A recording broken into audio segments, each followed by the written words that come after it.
remember when the Simpsons met the Griffins? Or the Flintstones met the Jetsons? Or maybe you're 80 years old and you distinctly remember where you were when Superman met Lucy. So do you mean to say that you've been married to her for 15 years? Yeah, 15 years! And they call me Superman. Gotta love that humor of the 40s. Women, am I right? I mean, who doesn't love a good crossover of our favorite television and movie characters? And while they don't always hit the mark, they can be seen as taking creative risks, or nods to characters that bridge the realities of two distinct shows, like Friends and Mad About You. God, I love Helen Hunt. So, what happens when you take two of the biggest properties from the 90s and just shove them into a 21-minute episode of after-school television? You get disappointment. And honestly, I don't think it could be anything other than disappointing. Because by 1998, the Ninja Turtles were way past their peak popularity. It had been 5 years since the poorly received third Turtle movie and into the tail end of the awful live-action TV show, The Next Mutation. Question: should female turtles have boobs? Apparently the answer is yes. And Power Rangers, while still relatively popular, just came off a rough season of Power Rangers Turbo. I think that one had to do with cars or something, I don't know. But in the context of my childhood, this crossover was way past my interest in Power Rangers and Ninja Turtles. So when commercials ran about the upcoming episode, it did nothing for me. So who exactly was this for? Target audience aside, it could have been a fun episode, but it was just boring. And yeah, watching it as a 40-year-old might not have the same effect it would if I was 8 or 9, but in the immortal words of Lunch Lady Doris, there's very little meat in these gym mats. Now look, I'm not going to explain the plot because it's dumb. But I will highlight some things that caught my eye in this episode. The puns. My God, the puns. And if there's one thing I hate more than puns, it's incorrectly used or nonsensical puns. Like, what the fuck does Shell QuickTime even mean? Stop them! It's Shell Quick Time! Raphael doesn't say damn. I know it's a kid's show, but come on, Raph. You're a bad boy. Damn! This dude has a long-ass fingernail. That's gross. The Turtles are portrayed as bumbling idiots. Like, yeah, there was comedy in the Turtles movies and cartoons, but the lean green fighting machines act more like Bulk and Skull here than ninjas that kick the Foot Clan's ass. Michelangelo is horny. Like, really horny. He's always had a bit of a flirtatious attitude. She's a babe.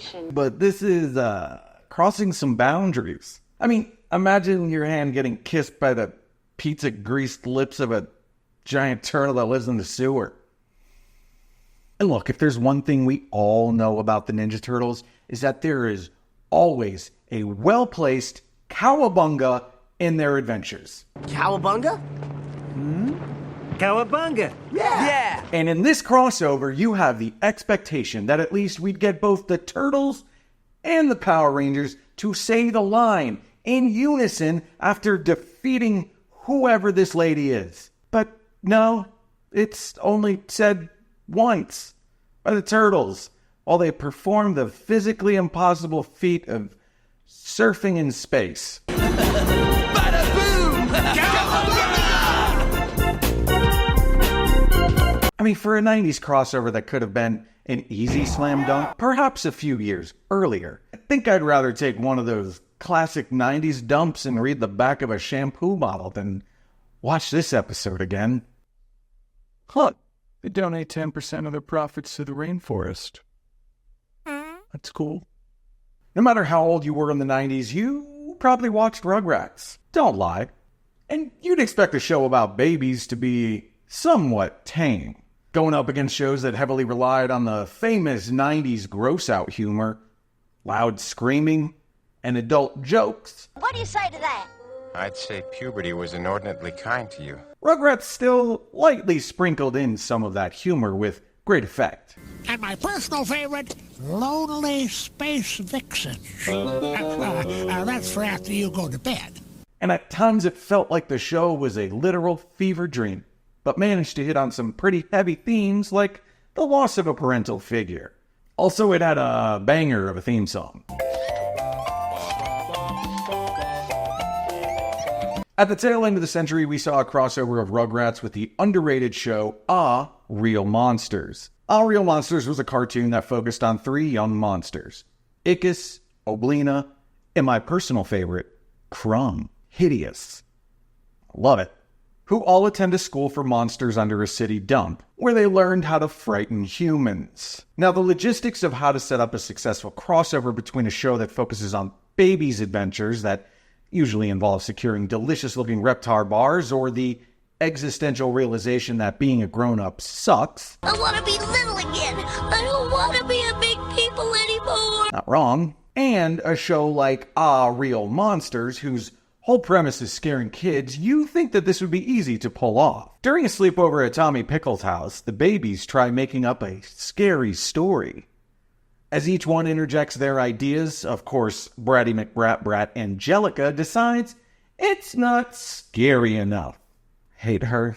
And what better way to increase the stakes of a scary story, so many S's there, than by introducing monsters. Specifically, Real Monsters. It's kind of cool seeing a crossover like this, even if it's brief.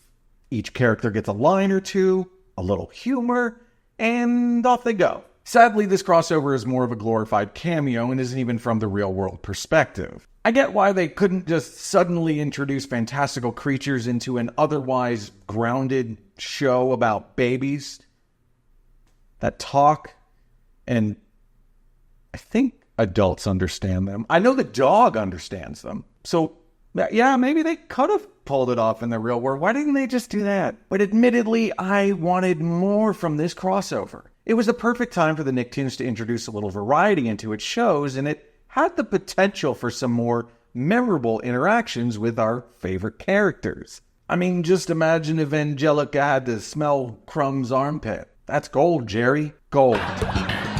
But as the saying goes, have you ever had a dream that